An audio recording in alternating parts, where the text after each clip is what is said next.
mama, Gio, I hear Gio. Awe mama, we mama, we mama. Mama we ma. Awe mama, we mama. Mama we. Awe mama, we tolo ngaka.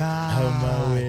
Hey, we ma. We ma. Mama we. Awalende siyenza yo. Hasina luva. Esiyenza yo. Hasina. Awalende siyenza yo. Hasina luva. Avalo ngalente sithi valo dololo. Hasina luva. Last line of defense in the country.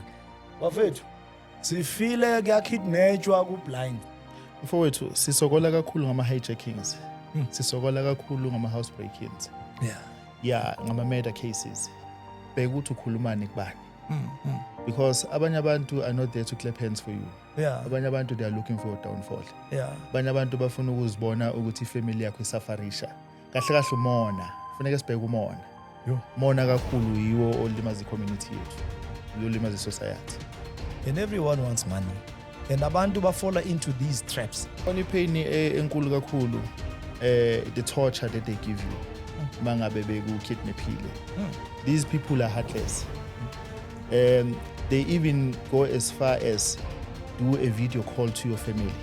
So ukhulume ngomona wakhuluma ngalento but kunale ngathi yokuthanda izinto na because abanye ngathi bayagaxela. Yazi people are desperate. Imsebenza yikho mfethu. Imsebenza yikho people are desperate. Uthothe ekhaya kulala ngadliwe. Icala ngokuthi umuntu yena azenze a pray. Azenze isihlabelo ebafanele. Akufanele kube khona umzalo ohlukumezayo sikhona. Akufanele kube khona umfowethu ohlukumezayo sikhona. By the way, we are all victims of crime. I've got a son who had a birthday. I bought him a phone. 5 days later, he was robbed at gunpoint. As a park, lento scheme ifuna ukuthi ube nesibindi. Fight crime. Fanele ube nesibindi. Fight crime. Fanele kube nothando. The love of your community.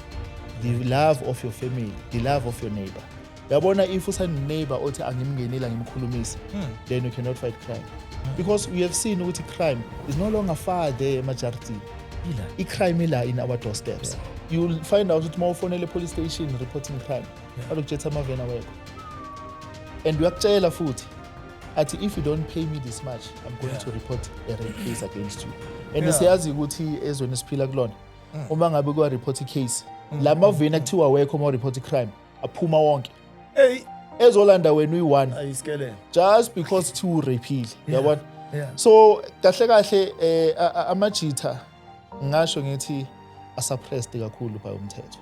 Balalisa uminister ngesisu chief la. Child. Walala ngesisu nama bodyguard babakhumula. Abadlalanga na. And lezi gebengu zalapha ya ziyaboshwa ezinye zife ezinye qale phansi. Can you please tell us about lama nyofonyofo enzakala ema court? I'm not going to only point at the Pambridge court. Kunama court eSprings, kunama court wherever you go.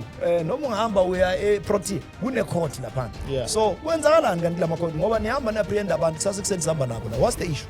Yazi into eyenzakalayo ecourt ibhlungu scheme because uyasebenza ubusuku bonke usibambe isigebengu masifika ecourt where there is no evidence. Let us not be a competition. We support structure esinikezayo kwemaphoyiseni. This is what we are doing. Please recognize us.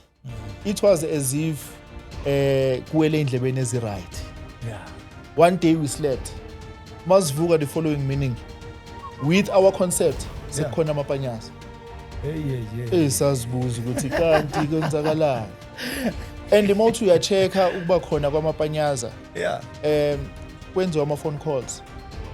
Councillors were involved. They take their people, they take their comrades and deposited there. People doesn't have passion. Yalespane senzayo. At the end of the day, when they are faced with problems on our panyaza, they know our hotline numbers. Ukaligane Davidson. They call, I think about 7. Yes, we were called to assist. And people were arrested with our help.